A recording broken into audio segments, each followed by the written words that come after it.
Hey, what's up, everybody? This is A.L. Johnson with Elevated Men. Got my panel with me. We're getting ready to have another great discussion, so thanks for tuning in. This is the last part of our series on old school versus new school, the generational breakdown, where we've been discussing religion and politics and how they affect every area of our life. And how, if we can't learn how to have these conversations, the tough conversations where we may differ and have different opinions, it's going to be really tough for us to move society forward. And so it's extremely important. You guys know that you know the guys that are here, but I'll introduce them really quick.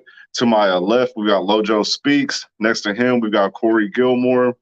And our top left, we've got Andrew Boykin, then Josh Castaneda and LaRon Barnes. We've also got one more that's going to be joining us here soon. We're going to get the conversation started here in just a second. We'll be right back.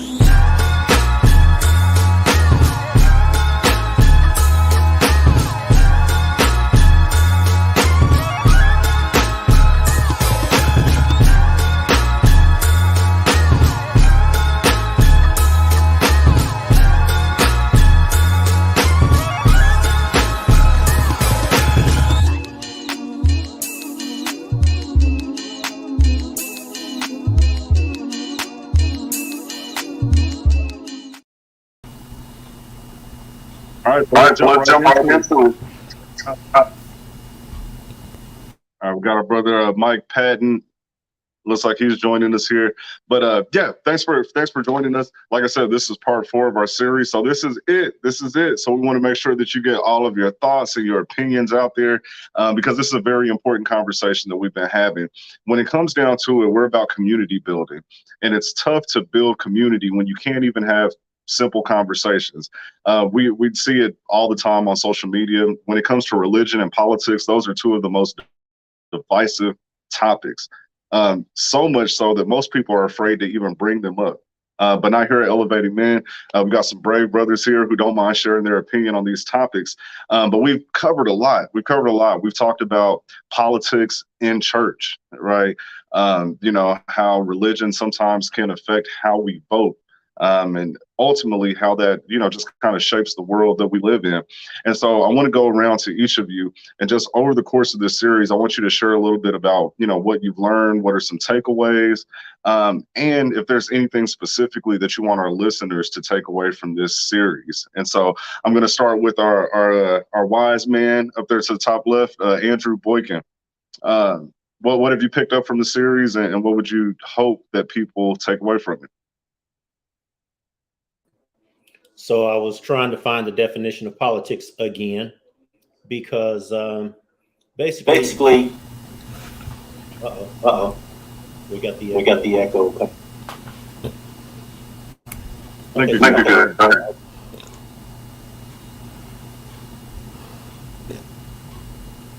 Did you mute him? Nope, you didn't. Okay. Anyway, I learned that the definition of politics is basically people being able to have a civil discourse when it comes to the distribution of products, wealth, and or position, power, and they jockey between one another with their words in order to convince the other side why the plan should be, where their plan should be supported, why they should receive the resources necessary to implement or to activate, or what's necessary. And the other side, unfortunately, does not win, does not get what they wanted because they were not as convincing.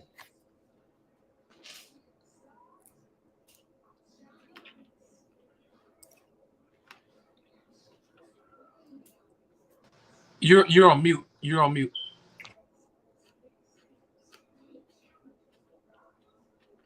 All right. Bear with us, people. We're having some technical difficulties, but we'll get right through it. So, AB, what you're saying basically is it's all about the discourse and who's most convincing. Kind of at the end of the day. Got you. Josh, what have you taken away from the conversation so far? I've actually learned a lot, and I would also like to say I appreciate you guys for letting me be on this podcast. So I think one of the biggest things I learned is that in a sense we all read the same Bible, but we all come away with different like definitions of it, different meanings from it, and I feel like there's not enough acceptance in the world, because I feel if we were to be more accepting of each other, we would all get along a lot better. And I think politics wouldn't be so as dicey as they are, because, you know, like you said, you can't talk about it with other people, because then out of nowhere, friendships are being broken just for little conversations. So I think if we were more accepting of each other, it wouldn't be as hard to have these conversations, which would in turn make the communication in the politics just a lot easier to get through and more efficient. I feel like effective. Mhm. Love it, love it. LaRon, I know you weren't here last week. You were celebrating the children's birthday, so you know, so we definitely love you for that. I know you were on the first 3 shows. I don't know if you got to see the last one, but what have you taken from the series so far? No, absolutely. I can honestly say that politics and religion, what I got from it is it always has looked to be a divide, but at the end of the day,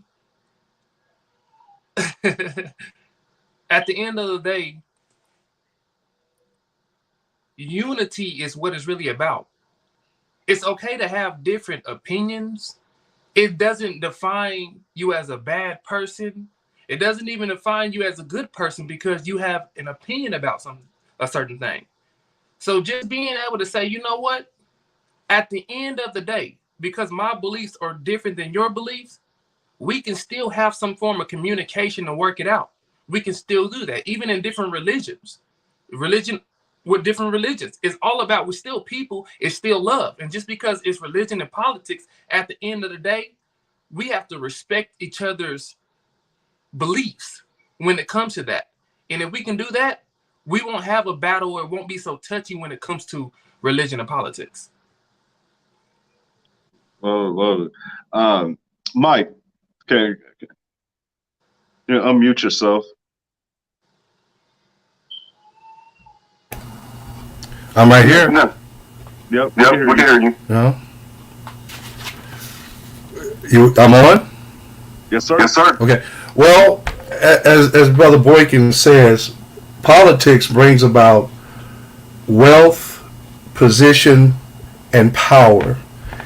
And I believe, by what I've been through within the last 60 years, is that religion can influence your political agenda. Because during the time of segregation, Roe versus Wade, all this at the time that now we find people with the conservative ideology towards one position, and the Democratic position, the points of Jim Crow, the points of segregation, all of this, because of the dynamic type of force of people coming together with a belief in God, was able now to break down the gates and the walls that were now put up because of 3 things. Politics brings with it thoughts, ideas, and suggestions that now focus itself towards a political agenda or ideology. Now, to put all that together, at some point in some way, we all began to hit a point of being on one accord through the House, through the Senate, through the executive branch. And in 64, 65, civil rights point being broken down to a point where now the laws, after 100 years now, have been passed now, that these particular laws have come into fruition, in which we should not have to have gone to a vote for that to happen, being a part of us being in America. And then the points of the Voting Rights Act. Why do we have to fight for something that should be our right? Well, because of the movements of the SCLC, because of the movements of the NAACP and other organizations, allowed now for those that you would not hear in the mainstream, in the media, to have a chance now to express themselves. And it connected to a large amount of people, and a large amount of people began to realize that we're in the same boat, but we're traveling and being traveling in the same boat, that means we don't want to go capsize. We don't want to tilt over. And we are a point whereas now with this, we want to make it to the shore, and we're going to make it to the shore together. But how do we do that? It takes one person in front of that boat, another person behind that boat, now for us to now paddle our way to get now to a place where we're trying to go. It takes all of us. And a lot of times it has nothing to do with love. It has to do with the point not of care and the acceptance. And the point where I'm getting out of all these different brothers, the different diverse ages and where we've come from, is that you all have such great positions that it's not just one, but it's a conglomeration of all different types of ideologies, all different types of positions of where you come from. And where I come from, where Boykin comes from, being the elder statesman here, gives us more of a in-depth history. But now you all modernize, LaRon, you all, Corey, you guys modernize something that we have to say and have an aha moment.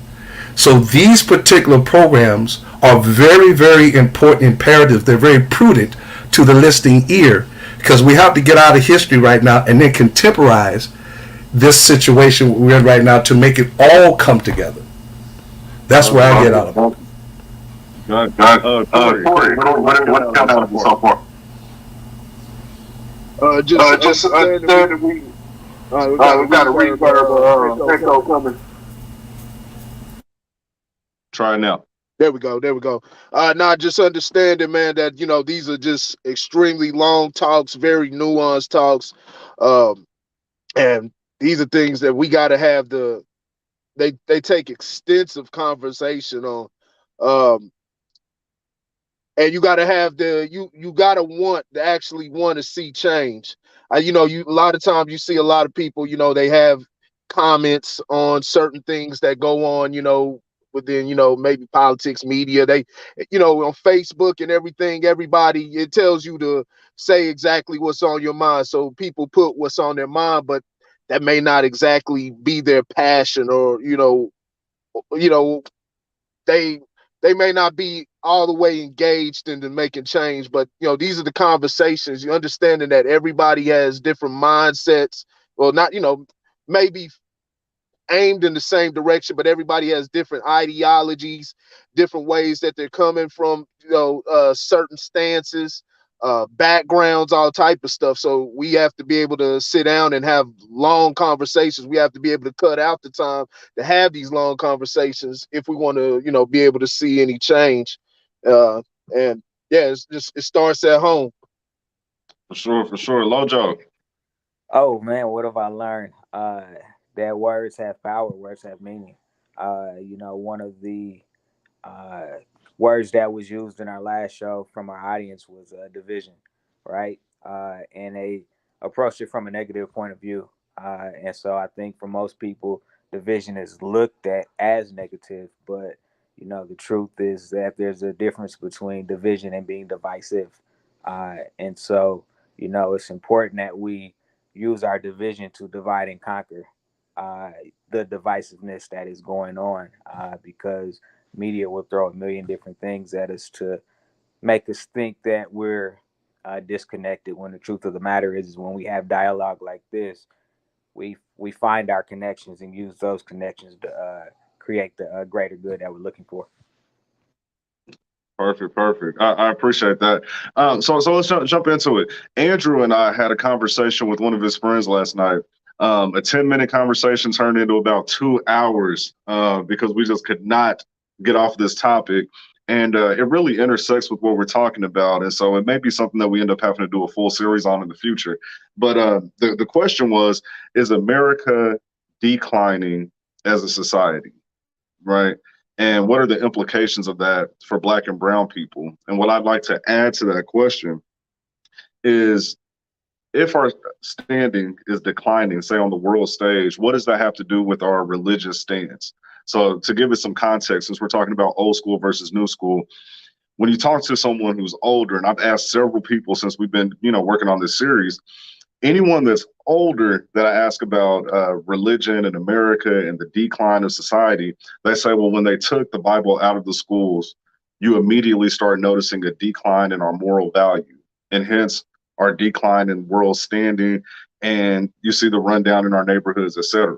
When I talk to a younger person, it's almost like what Josh said earlier about acceptance. So it's not necessarily that we're declining, but there's change that's coming about, and we're learning to accept things that we didn't before. And so from that perspective, we're improving, right?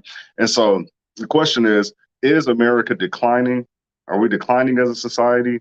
And if so, are our moral values declining because the Bible is no longer in the stance that it was? When I talk to younger people, even when we talk about church, right? An older person says, give me that old time religion, right? If you grew up in church, you know what I'm talking about. But then the younger people say, well, I'm not religious, I'm spiritual, right? What are the difference in those? Is it affecting how we move as a society?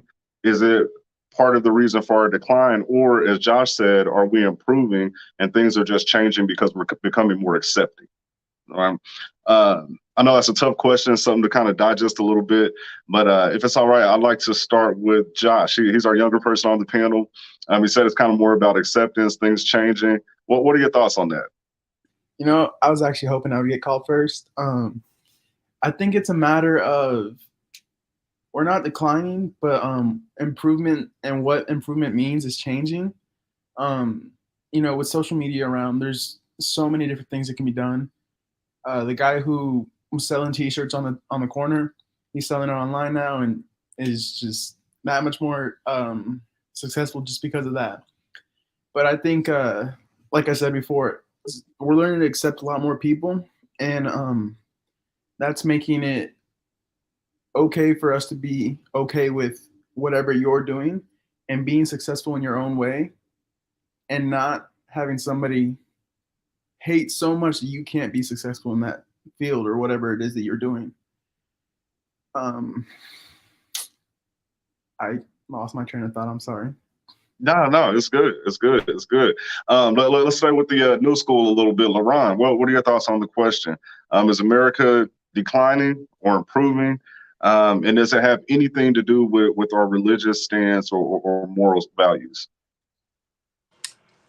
I guess I got to say the best way to answer that question is to look at it from the standpoint of the world as a whole. And the world that we live in is a sinful world. So we're always going to have sin in it, which brings on violence, which brings on stealing, which brings on a lot of different kind of chaos. And when you don't have God in a culture, or you have a culture that is filled with adultery, what we are giving our time to, and idols, you're always going to have an issue. And we live in a very adulterous culture. America does. A lot of different other places, but we're speaking about America right now.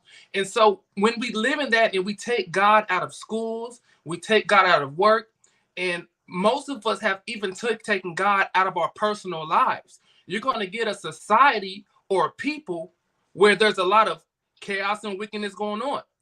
But one thing I don't like to do is always shine the light on the evil, because I truly believe in yin and yang. And just as much as there's bad, there's good in the world as well. Good comes from individuals. It comes from individuals. It comes from you and I. That's what makes this world good. And so, therefore, what I'm saying is, as a culture, I believe that we're a very idolized culture. At the same time, I believe there are people like you and I are doing these things that still brings good in the world. But I believe it's overshadowed with negativity because of the sources putting out that negativity. So I believe it's a balance. But if that makes sense, It does. Most definitely. We're gonna go a couple decades forward. Like Andrew looked up, like, man, don't do me. But Andrew, what are your thoughts on that, man? Are we on the rise or on the fall? So we are definitely on the change. We're not on the rise. We're not on the fall, because some people think that this change is the rise. Some people think that this change is the fall. And part of that started with you were talking about taking prayer out of the church, out of the schools. That also had to do with I pledge allegiance to the flag of the United States of America and to the republic. And that has its own definition. It goes on, I'm looking that up also, for which it stands.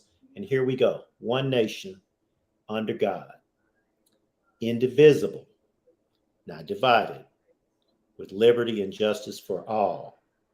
Now, of course, some people never got that liberty and justice, still to this day, but they were pledging allegiance under God.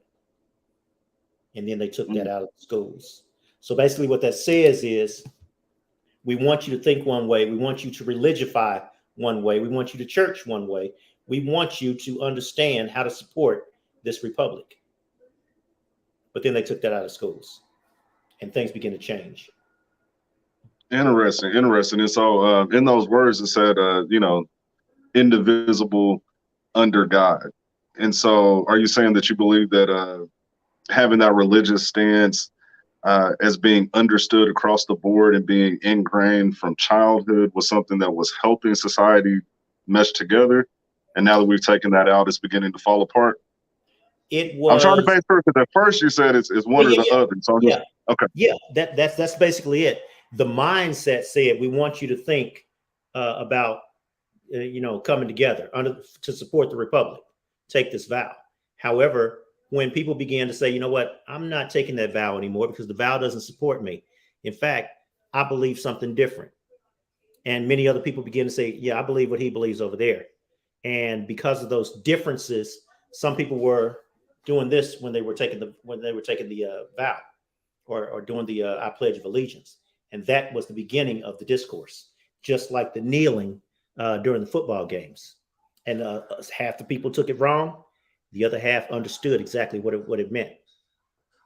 So, Lauren, is that something that needed to happen, right? The division that was created by saying indivisible under God, and then people stepping back and saying, hey, this doesn't apply to me. What that incited, so like as he alluded to the kneeling and people not wanting to salute the flag and et cetera. Do you feel that that was something that was needed to kind of wake things up, shake things up, and, really create change? Or is it something that divided us more? My honest opinion is it divided us more. I think that the context that it was done in was done with the right intent, but as media likes to do, they took and they ran with it. And it didn't have enough of a solid foundation in the first place to really be able to grow and expand the way that it did so quickly. It wasn't built on a firm foundation. And so since it wasn't built on a firm foundation, you were able to take the kneel, and you were able to put your own spin on it, whether that was positive or negative. You were able to take people not being willing to, put their hand over their chest or even stand for the Pledge of Allegiance or the national anthem and say, they weren't built on firm foundations. They were built on, I'll just use the phrase Google knowledge as a foundational support. And so the foundation wasn't firm enough. I personally don't feel like we're declining. I feel like, as Andrew stated, I'll use the word evolving. And I think in evolution, there's going to be good and there's going to be bad. And it's how we attack both sides of it. How do we attack the negative side, to try to negate some of its power? How do we build up the positivity and the positive side in order for people to see the good? And as LaRon alluded to, the negative always outshines the positive. It always outweighs the positive because the negative is just more glamorous in a lot of ways, and you can put a lot of spin on it to allow our human nature of negativity to feed right into it. That's interesting. That's interesting. I would have to say that I believe morally we've declined. But if you look at society as a whole, from a standpoint of technology, technological improvement, opportunities that we have access to now versus in the past. On one side, I have to say that we've improved, but morally, I feel like we've declined. Mike, you have something to say? Unmute yourself.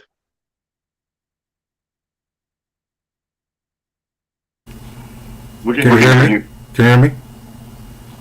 Yep. You see, I can only speak to the saved and the born again. I'm not speaking to those who are religious, because you can be religiously into things that are wrong and that do not coincide with the God that loved me so much, according to John 3:16, that he gave his son.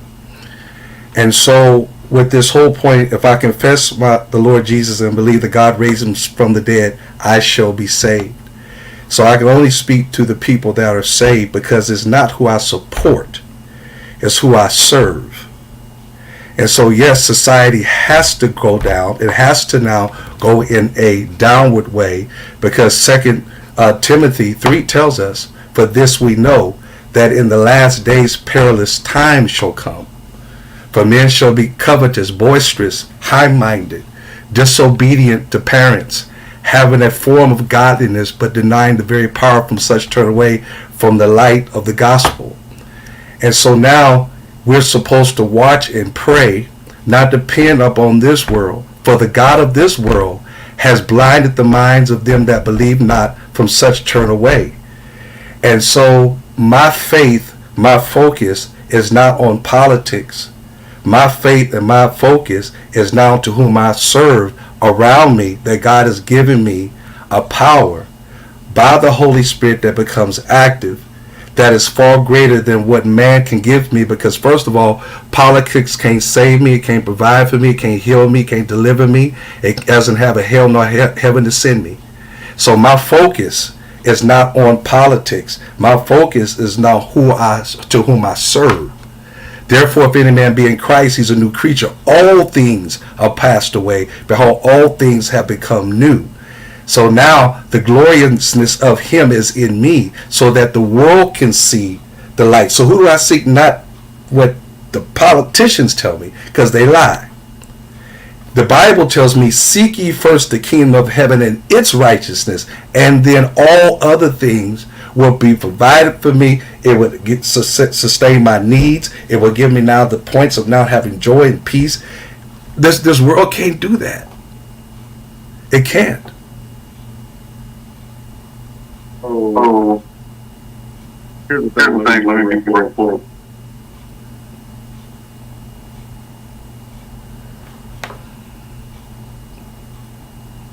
Okay, so here's the only thing, and I agree with you. I do. But we live in a world where people have different religious beliefs, and all of those people, Christian and non-Christian, are going to the polls and they're voting on things that we all have to live with, right? And so, in one vein, I hear you, but then on the other hand, how do we, Christian and non-Christian alike, how do we reconcile, what you just said into something that's practical, and that all of us can live with? Because even if you look at, you said you can't. Oh, let me unmute you. The Bible tells us to be evenly yoked. Okay, be not to those that you are unevenly. In other words, I can't run and walk with an ideology that comes from a person's ideology, based upon him serving something that does not belong to now the one that saved me. I can't do that. I can't run down the same road and pathway of a person that has little faith in something else other than the God that now has given me a gift of faith that I sustain now where I am, no matter to whom I vote for. Yes, that's my immutable right.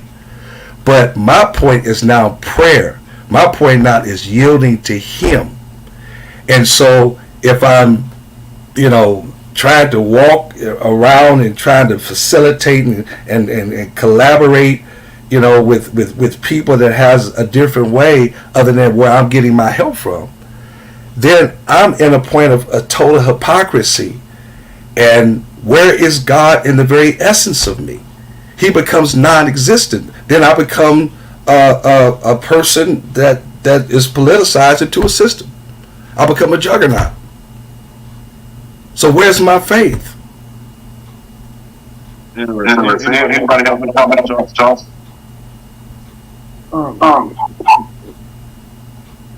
But you want to collaborate with them. They are God's children, no matter if they believe in Him or not.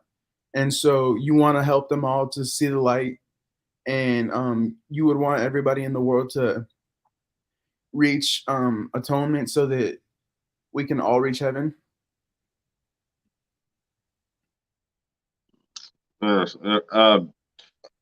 Lauren. Yes, sir.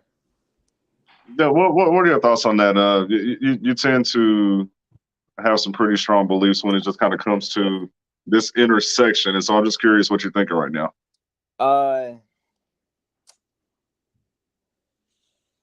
Yeah, I guess I'm not gonna piggyback off of Josh, but I'll ask the question because I feel like this is kind of where I'll use the terminology. I'll just say I'm not even gonna say non-believers in Christ because I don't even think that's a fair statement to make. But I guess I'll say if we're only talking to the group that believe the same things that we believe, how do we ever create a world that we can all live in if all we do is connect with the people that we agree with, the people that believe the same way we believe? Then that's essentially where we are now, where we have so much discord that we can't get anywhere. And so that's kind of the struggle that I have in my own mind is, you have, members of the faith that have strong opinions about their beliefs and their faith, which is great. I would never knock what anybody believes. However, when they run into people that don't believe the same way that they believe, they seem to dig harder into their faith in order to make a point instead of maybe taking a step back and processing what the other person said in order maybe to come up with a different retort instead of having kind of the same, everything is about God and our faith and things of that nature, which I get it, but it's not always practical. And especially when you are talking to people that may not believe the same God that you serve, or maybe they believe it in a different way, then all of a sudden, well, I'm just talking to the people that rock with me. I can't speak to the rest of y'all. The rest of y'all, y'all got to come over here, and I don't have to meet you anywhere.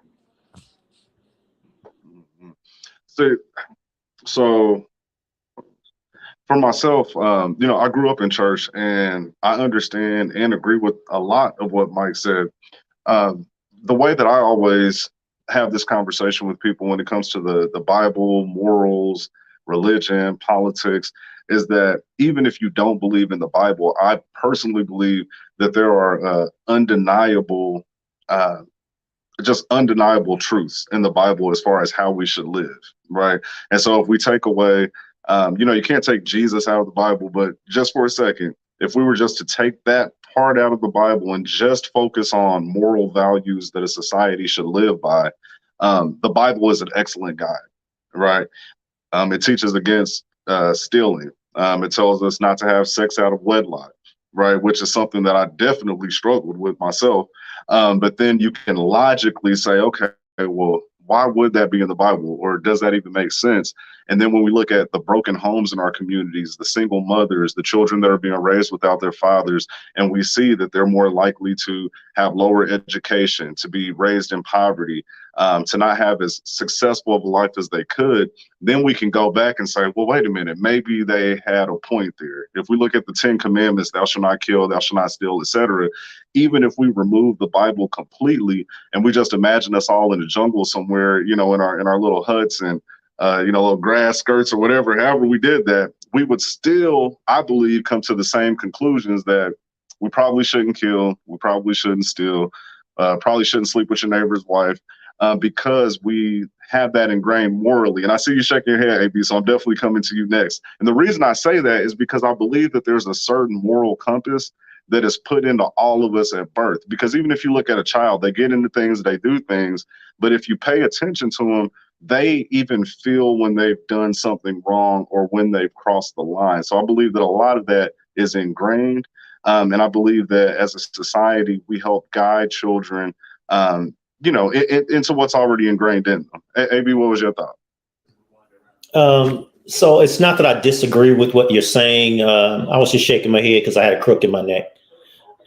Basically, so you were saying the Bible says thou shalt not kill and thou shalt not steal and thou shalt not, all those thou shalt nots, until it's convenient for those who believe in the Bible to do the sanctioned killings, to do the sanctioned stealings, to do the sanctions, whatever thou shalt do in order to prosper. Because when there were caravans of believers that were going across the continent killing in the name of God, there were people who were dying. And of those people that were dying, there were people who were still living that probably frowned and got angry at the people that were killing them. And they had babies and they told stories of those people of God that came and killed them, which created division. And that division grew on that side, just as God's people grew on this side. And their God grew on this side, and we're still killing in the name of God, and we're still stealing in the name of God, and America was formed in the name of God. But ask the Native Americans how they felt about that, But it was all in the name of God. So now that some people are starting to say, you know what? I don't necessarily rock with your God. So now welcome to politics, because there's still this one pie that we now have to divide. And if I'm only talking to my people, I'm hoping that my people outnumber your people in this democracy when we vote. Because if not, I'm going to be angry. And then when we talk about your God versus my God, are we all talking about the same God? And the only difference is the way we interpret the words of the religious text. Corey, what are your thoughts? Well, this is I remember a couple weeks ago, LaRon was speaking about, if I remember right, you were saying that people were chastising you because you didn't believe in voting. And that's the part, and people are wrong for that. We live in a democracy, but no, we actually live in a republic, but there's certain parts in the democratic process, those deal with some of the mechanics that go outside of just our complete inalienable rights. Now, first of all, voting's not a right. Voting is a privilege. My right, I have the right to go sustain life as I see fit. I have the right to defend myself. I have the right to my property. I have the right to sustain my own health in the way that I see fit. Me going to the doctor and different things like that, those aren't rights because they're dependent on somebody else's rights. And so what we got to understand is people still have, even in this world where everybody has different beliefs and everything like that, just even as, certain parts of the Constitution, the Bill of Rights, when those things get honored, when that contract gets honored, it gives everybody the space to operate in their own way, in a way that doesn't impede the next person. So if you want to believe in this person, over here they may believe in God, they may believe in Buddha over here. You have one group that may believe in the devil. Maybe insane what they believe in, but that's their belief, and they have the space to do that. Where it gets cut off is when you get into where, like you said, you want to kill, want to kill and do certain things like that. I believe that, going back to your question when you said, are we improving? Are we improving or are we falling as a people? It's just like what Lauren and Andrew said. It's change is coming, and it's all about how you see it. I believe that certain things that could be, painful, kind of like working out and things like that, they can be better for, it goes toward evolution. We're evolving as a people. Having God in the school, having, giving the concept of God and pushing that. We're talking about public school. It's different if we're talking about private school, but you're pushing God. And keep in mind, like I said, I believe in the concept of God, but I'm not going to push that on. There's all type of different people. We let all type of different religions and people from all different walks of life into the country, so they have different beliefs. And you're in the public school, you can't push God. So yeah, we've been having problems long before they took God out of the public school. We've been having all type of issues in this country, with liberty, with certain with aspects of liberty that we get. There comes responsibility, knowing that you've given. It's just like women. When we talk about women's roles and the rights and the liberties that they had back in the day. We don't want to go back to the 50s. Now, back then, yeah, there was a tighter family unit. With more independence and more options, they went out and they found other avenues to where they could get money or sustain life for themselves. And in turn, because of the exploitation of things that were seen on television, they were able to be, a lot of people, the family structure was able to be taken advantage of. And so with these liberties, I think we have a responsibility. And these are just things, going through the pain and going through the falls. These are things we have to learn. So, even with that, when it comes to women, when it comes to, like you said, God in the schools, and that you can't enforce that on the next person. These are just things now when that we just have to learn from. We have to learn with our newfound liberty how to coexist in the society. And that's the key word right there, coexist. So when we talk about religion is just something that you do repetitively or religiously. And so you have church on Sunday, you got prayer meeting on Wednesday, you go to a mosque on this day or that day. That's your religion. But at the end of the day, when we tie politics into it, that's about our moral value and our moral compass.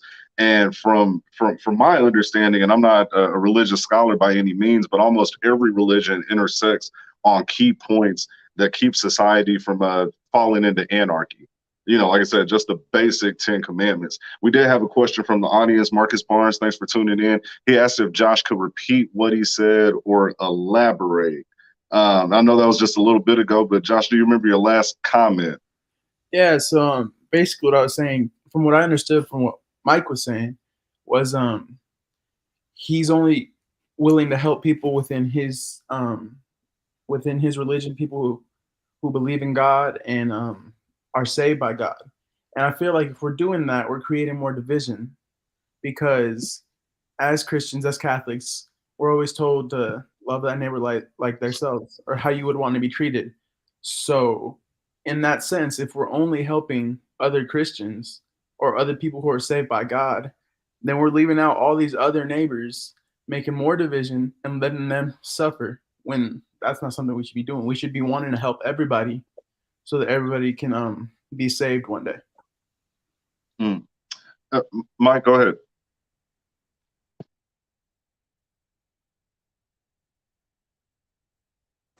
Unmute yourself.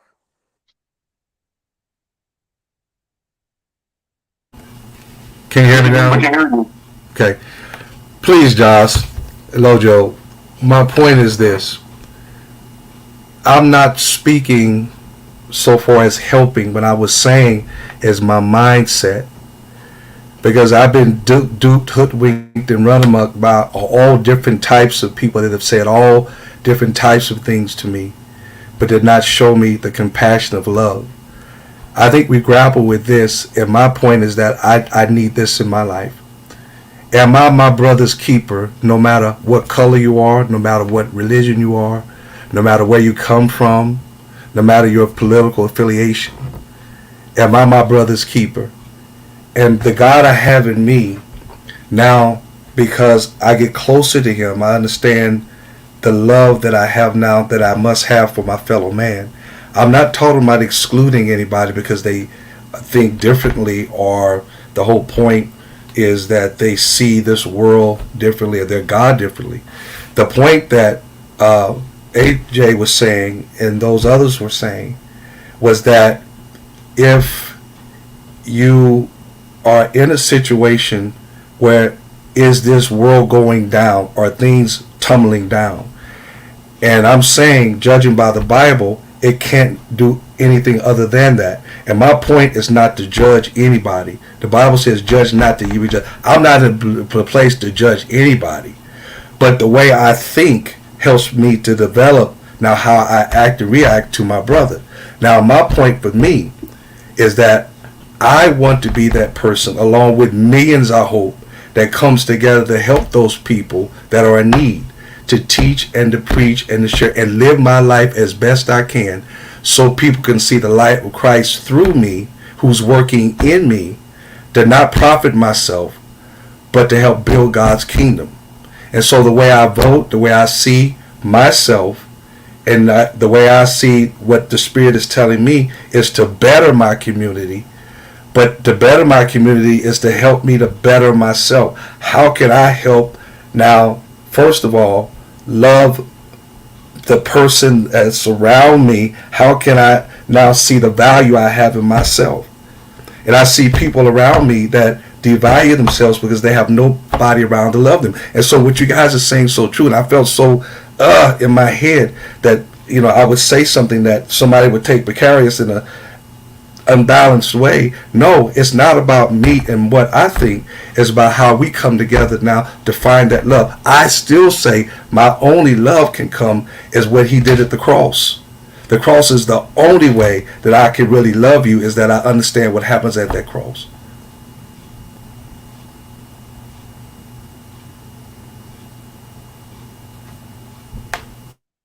And see, I love that. That I love right there, because that came from a place of love. That came from your heart. I think if you were to go back, I would encourage you to go back and listen to what you said before, because what you just said was different. What you said before was different than what you just said, right? And I think that's something. And it wasn't either one of us trying to call you out. It was us. It was us interpreting what we thought we heard, right? And so it gave you an opportunity maybe to say, okay, maybe that's not exactly what I was trying to say, because what you just said was exactly, I think, I'm not gonna say I think exactly what I know about you, and so, uh, you know, having the opportunity to reflect came from this conversation, and may the words of my mouth and the meditation of my heart be pleasing in your sight, so on and so forth, right? And so, uh, you know, it's interesting that we talk about, this has gone in so many different directions, but we use God to our own advantage, right? When we want to be wrathful, we say, well, God is a God of wrath, you know. And so we use God to our own advantage when we need it to work for us. And I think that's kind of what throws the opposing side off is, you know, I've asked the question myself. I've heard a million other people ask it as well. How can God be a God of love and a God of wrath? How can He be a God of war and a God of peace? Right? Those are two different dichotomies, and so, I think we use it conveniently to make our moral compass seem as if it's correct, when in fact, in some cases, it is 1000% wrong. And so, I think we have to be careful, and we're always teetering a line as it relates to religion. We're always teetering a line as it relates to politics and how it comes in when it comes into conflict. Not if, but when it comes into conflict with what we believe, what we understand, that's where we start to push back. That's where maybe we start to say things that maybe we don't intend to say, but it's a defense mechanism in order for us to uh, be able to still be a part of the conversation in an important way. And I think it's important sometimes when we have a change of thought during a conversation. I think the best thing we can do is be quiet and honestly just reflect, and then come back and say, you know what, I thought it was this, but now it's this. And it's okay to change the way we think, because changing the way we think is just another way that we evolve as human beings.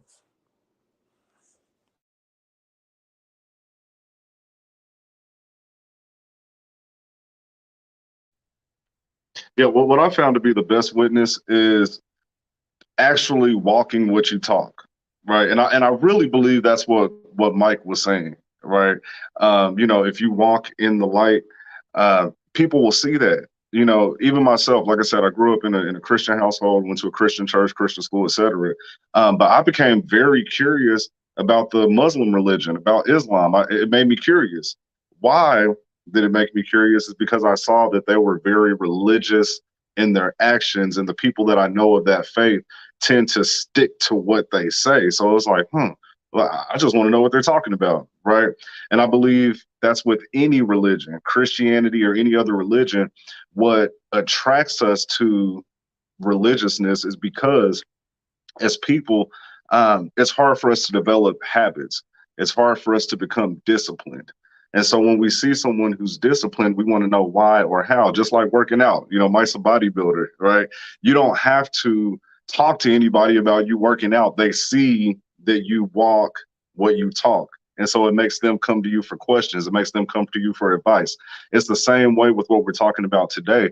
And so no matter what religion a person follows, whatever they're religious with, the fact that they're walking their talk is really what catches people's attention. And then when we tie it into our politics and how we can live together and mesh together, what I believe is if we take away the figureheads of the religions and we look at the core principles, all of the religions that I know of are saying to live a good life, be kind to your fellow man, right? Don't steal, don't kill, the major things. They're all saying that, but then we get caught up in the figureheads and in a lot of the details. And so, of course, all of us are going to have our own beliefs, but when we have to coexist in society, I believe we have to strip away some of those unless we're in our silo, right? When you're in your church building and you're walking your talk out and about and people follow you into that building, that's where the figurehead comes into play, in my opinion. When it comes to society and us meshing together, it really has more so to do with, just the key moral principles. That's what I believe. Andrew, you have something to say? Wake up. What's going on? So welcome to Politics 101, because some people, and I've only heard this because I'm not those people, but some people believe that y'all really dumbing down the Bible and y'all trying to make us believe all these different things about the one Bible, and y'all trying to make us kumbaya. Y'all leftists, y'all liberalists, y'all socialists, y'all. That's the problem with America now. If we just stuck to the God that got us here, then we wouldn't have to deal with all y'all's different thoughts and y'all's need to feel different, and sexualize different, and to sin different, and to steal different, and to kill different. We killed one way, we stole one way, there's the only way. And then there's people that say that way didn't work. Hence, Jim Crow, slavery, and everything else that was going on. Because all y'all wishes about be kind to your fellow man, we are being kind to our fellow man. You were just 3/5 of a man, if you remember correctly, because we do. And those other foreigners, hey, they're foreigners. They're not Americans. The Constitution was written for Americans. It needs to be pure again. And I think where we miss, so even and that's a good point, because when we talk about God's people or God's chosen people, um, that in and of itself sometimes kind of creates an issue, because it's like, okay, well, who are these chosen people? How did they become chosen? Why am I not one of them? Right. The question generally isn't how do I become one of them? It's why am I not? Right. And what are they willing to die for to prove it? Because on January 6th, they were willing to show just how they supported their beliefs. Which is the same thought process that someone may have had during the March on Washington, or anything that was pushing back against the racism of that era. And so, like you had mentioned in the last show, the KKK, they interpret the light and the darkness in the creation as something completely different than what we see it as. We see it as the sun and the moon. They see it as black people and white people, right? That came out of the darkness, were brought into the light. And so interpretation is huge. And so that's why I say, if we take away the portion that says, God's chosen people, right? And we just set that aside for a specific use, and we use the moral principles as our compass for politics. Religion and politics can intersect in a cohesive way, right? So where we can all get along. Now, hey, heaven or hell, I don't have the keys to either one of those, right? So I don't have the keys to that. But what's that? Maybe LaRon or Mike can tell us about beware of false prophets. So if we're going to take anything out of our God, that might be one of the reasons that false prophet wants us to take something out of our God, so that we can water down our God and start to think differently. Mike? Unmute.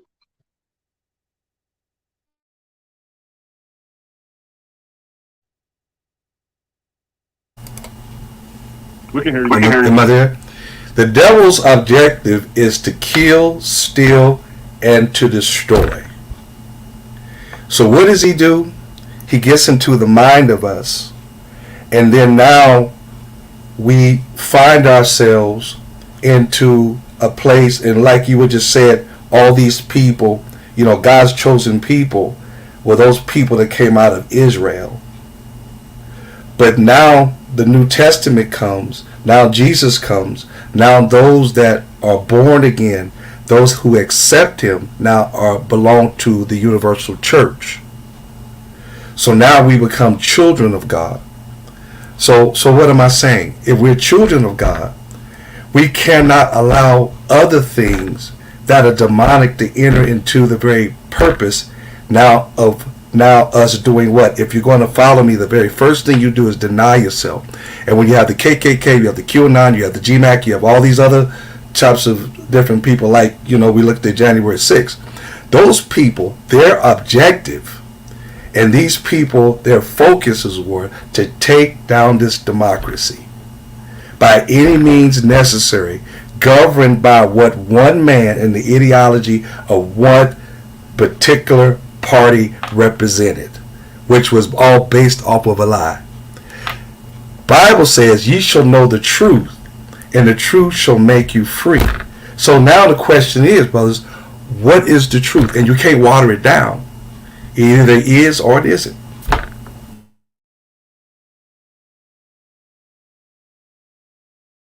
Lauren, you had a comment?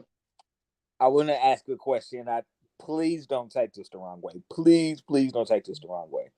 You said that the devil, wants to kill, steal, and destroy. But God destroyed and killed everybody in Sodom and Gomorrah.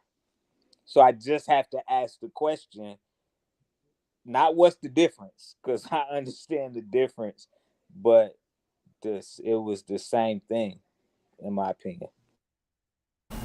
When we look at Sodom and Gomorrah, can you hear me? When you look at Sodom and Gomorrah, they had disobeyed the sovereign one. They had disobeyed now, and God has the right as the creator to kill, hate, to whomever he wants. Now look at his point and look at Satan's point is to destroy, to keep you from having that relationship with God. God wants you to have a relationship with Him. So when you disobey the one that is creator, now you put yourself in a situation where now there is a penalty for those now that are disobedient. The whole point is this: Sodom and Gomorrah, we see the whole outline in the whole Exodus and the whole Genesis, the whole outline that now precedes all this, because man was supposed to be a man that was God-fearing, God-loving, but he now disobeyed God and he lost his dominion. Now man had a choice, and he chose now to, the whole outline, and the sexual immorality, all these different types of things that happen. So God placed upon himself, because he is God, to take that right and to take that power to destroy them. As he now finds himself as we are today, do you think this world and where we are, God is just going to sit and allow this thing here now just to happen and not be any repercussion? Because broad is the way of destruction, but narrow is the way now for those that will see him on that day. And so when you look at the book of Revelation, at the point in time now where those that did not accept him, they're going to pay a penalty for him. But also us, he says, when I was hungry, did you feed me? When I was naked, did you clothe me? When I was sick, did you come see about me? When I was in prison, did you visit me? He says, but we didn't see you. He says, but for the least of these that you did not do this to, you also did the very same thing to me. So let me I want to jump in, and I see you, Corey, so I know you got something to say. But one thing that I really do believe when it comes to the killing and destroying that God did in the Bible, we can look at it as literal, and it very well may be. I don't have anything that can prove that. But if we also look at it as God showing us what happens when we reach a certain point in society, right? Because even if we go through Rome and any of the other great empires, none of them lasted. They all hit a point of moral destruction before they actually were destructed, right? And so even if we look at, the Noah's Ark situation that he alluded to, or Sodom and Gomorrah, even if we don't look at the specific sin, what we can look at is, in the example of Noah's Ark, everyone was sinful. It was a sinful world. And what happened to a sinful world? It got destroyed. And then if we look at Sodom and Gomorrah, a sinful city, irregardless of what the exact sin was, it became destroyed. And so that goes back to the original question: America and all of its sinfulness, whatever these sins are, does that lead to the decline or the destruction of a civilization or of an empire? And history tells us that it does. That's just my opinion. All right. Corey, you had something you wanted to add? Yeah, I just want to ask, where is the empirical data and evidence that supports our concept of the theory of God? That's where I believe that a lot of just 1 second, Mike. I let it get back to you. But I think that's where a lot of the split comes, where you've had a lot of our youth leave the church, because it's really a theory. It's really our theory. We don't fully understand. Think of it like this: even in the concept of God, what we can conceptualize with our minds, we have our understanding of what time is. So everything to us has to have a beginning or an end, or even if it doesn't have an end, something has to have a beginning. With God, with life in general, when you think about life, there has to be a beginning, but there was a creator, because everything moves in harmony. It works too perfect. The mechanics of it works too perfect. But where would God come from? There has to be a beginning with God, right? And so things like that are far out of our understanding. We can never, our conceptualization, we can never understand that unless I mean, I can't say, there's parts of the brain that haven't been accessed, but that's where with a lot of our youth, that's where the split becomes, because we tie a lot of our actions that we take, thou shalt not steal, kill, and things like that. We tie it to because God says, or it says in the Bible, rather than getting into the actual mechanics of it, of why it's bad, right?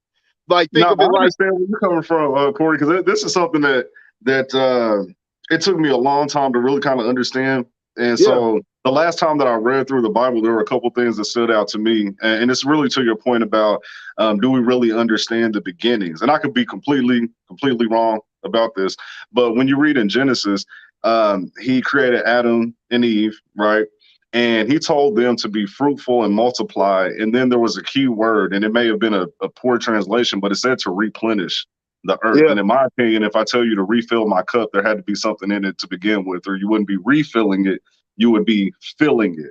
right, Right. And so right. is the Bible as we know it the true beginning, or is it just the beginning of this era or this civilization? The other thing is we had Cain and Abel. Cain killed Abel. Cain was banished from the Garden of Eden. He was told to go east, and at that point, he found a wife. And so, Yeah, if there were 4 people, where did his wife come from? And so, I believe that there are a lot of things that aren't in the Bible. And if we've all done our research, we know that the Bible was condensed down during King James's era. And so, from a Christian perspective, I would just say that a lot of that relies on faith, right? yeah. And in my opinion, regardless of what was stripped from the Bible, God made it so that whatever we actually needed to be able to connect with him and live the life that we're supposed to live made it into the Bible. Everything else, I really there's no answer for it. And I don't But believe we'll get but it in this lifetime. this is the question. This is the question. How do we know? Because there's a lot of people, and we can say, there may be false prophets that are trying to mislead the youth, or mislead people. But people can conceptualize. We were given brains for a reason. We think that our thoughts and everything are new. People have been thinking since the beginning of time. So how do we know that these just weren't concepts that were formed by a human and put upon a piece of paper? You know what I'm saying? How Right, do right. we know that it came directly from God? That's what I'm saying. So when we get into those things, that's where a lot of the split comes from, because we want to know why is it bad to steal? It's bad to steal because that takes away a person's security, what they worked hard for. The same You can reason apply logic to it. the same reason that rape is bad, because there was no consent on it.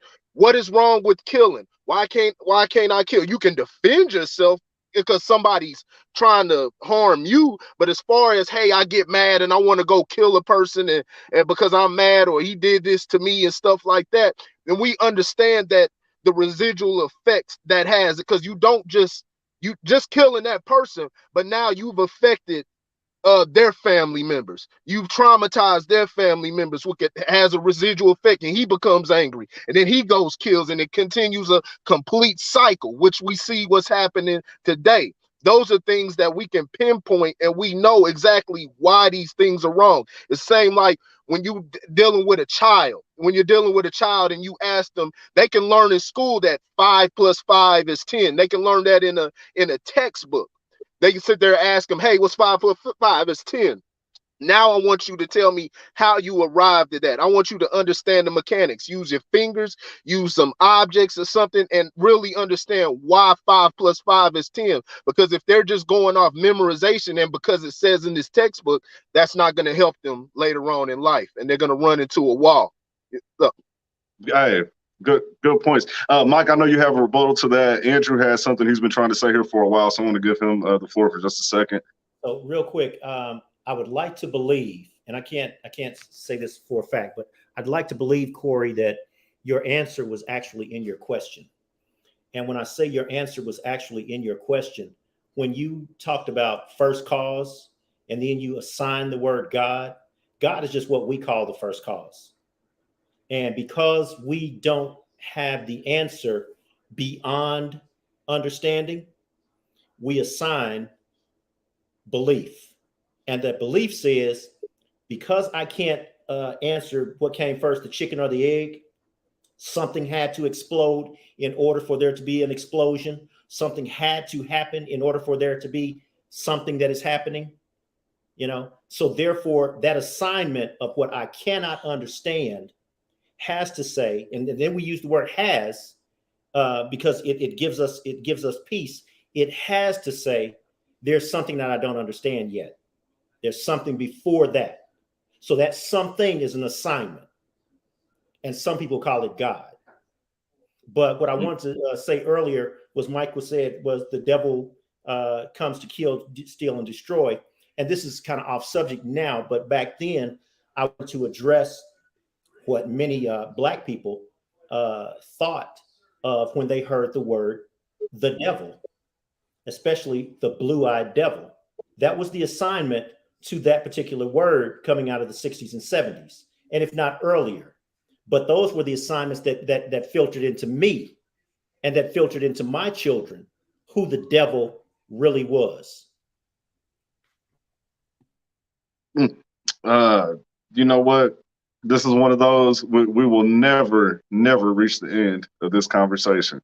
We never will. We never will. But what I'm hoping is that over the course of this series, what we've really learned is that we can have the conversation, right? Regardless of if we agree, disagree, some things intersect, some things just completely disconnect. What I love about this series is that we were able to have a conversation about two of the most difficult topics, the most divisive topics, and we're all friends at the end of this, right? We're all friends at the end of this, and that's really what we want to take away from it, is that there's always going to be differences, right? But we live in the same world. We have to coexist, and we want to do so peacefully. And for us to be able to do that, we have to have the maturity to be able to agree to disagree at times, to be able to articulate our points, to be able to push back and be able to receive feedback that may not agree with us. And we've done that. We've done that. And so I believe we accomplished our goal there. Before we wrap the show up, just really quick, I did want to just hear from LaRon. We haven't heard from you in just a little bit. Just kind of what are your thoughts on what you heard so far? And then we'll wrap the show up. I'll keep it simple. All in all, this was a very great conversation. Like, I agree with everything you said, Andrew. What it all comes down to is getting an understanding and being able to have a conversation with individuals no matter where they are. That's what it comes down to. At the end of the day, no matter what title we put on the thing, whether it's a title of religion or a title of politics, at the end of the day, we're human beings and we're still people. And the reason why I brought love into it is because love is kind, love is patient, love is long-suffering, love does not boast. You hear what I'm saying? And if we can learn to love and get along and be able to communicate very well, everything will really be all right. We'd be good with it. You hear what I'm saying? But once again, we cannot be divided by these two things. We can't be divided by these two things because it's not helpful for us altogether. I believe that, and I'm not going to get too deep because we're closing, but obviously one of the great reasons of the Bible is for morality. And even if it's way greater than that, don't get settled on that. But even if we would just look at it from the moral aspect and perspective of things, it'll put us in a whole better situation than what we're in now. So let's not be divided at the end of the day. If anything, get an understanding. And if you don't know, ask somebody. I'll leave it at that. Love it. Love it. Couldn't have said any better myself, bro. Appreciate it. So listen, the next series, man, you guys have to stay tuned for this. The next one is going to be on fatherhood. We've got some very interesting conversations around fatherhood. We're going to be talking about co-parenting, the difference between raising boys and girls, social media, influence, etc. And so we're going to be back, same place, same time, next Monday evening, 8 p.m. The conversation is going to be fatherhood. So share it with everyone in your network. We definitely want more people to be involved in the conversation. In the meantime, if you'd like to check out our archives, our past videos, you can visit us on YouTube at Elevating Men. You can also follow our Facebook page at Elevating Men for motivational posts and other content from Elevating Men. Before we go, I do want everyone just really, really quick to shout out your business, tell people how to find you. I'll start with you, Mike.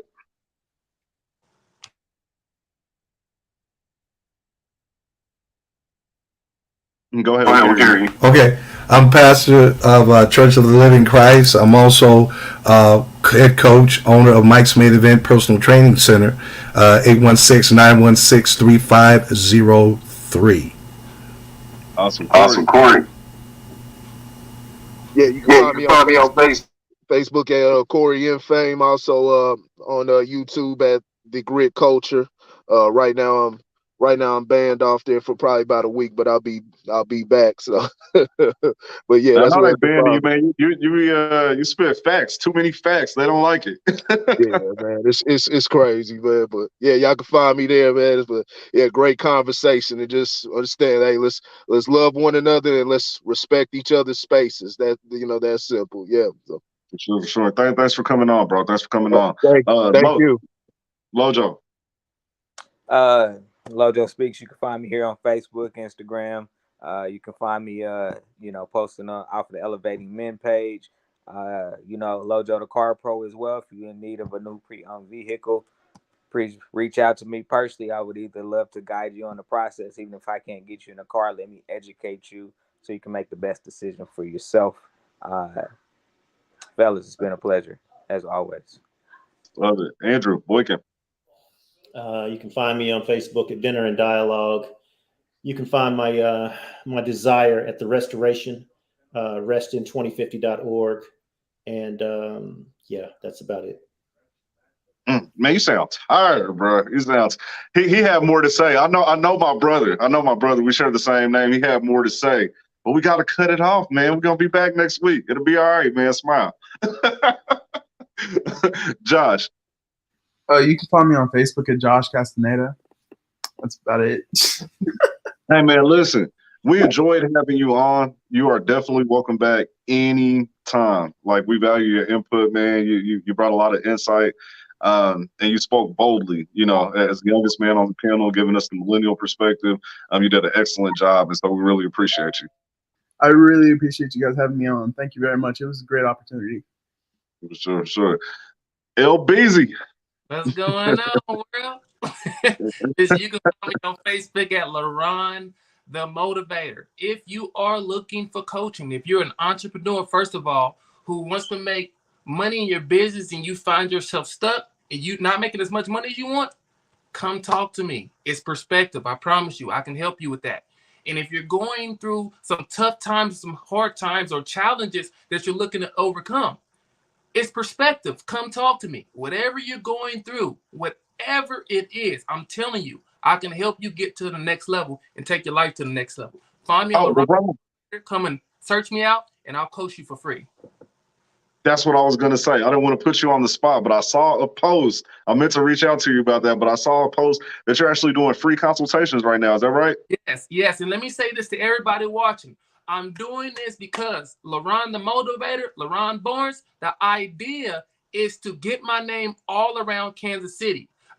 God has graced me with a gift to literally get you anywhere you want to go and help you out, if it's spiritually or anything. So my idea is to get my name all around Kansas City, then the United States, then internationally the world. So come talk to me and get your free coaching session. I'll show you. And I'll tell you, he's not just talking. He's actually been trained professionally as a motivational speaker and a life coach. And so I'll definitely take him up on that offer. And then I'm A.L. Johnson. You can find me at aljohnsongroup.com. A.L. Johnson Life Insurance Agency. That's what I do for a profession.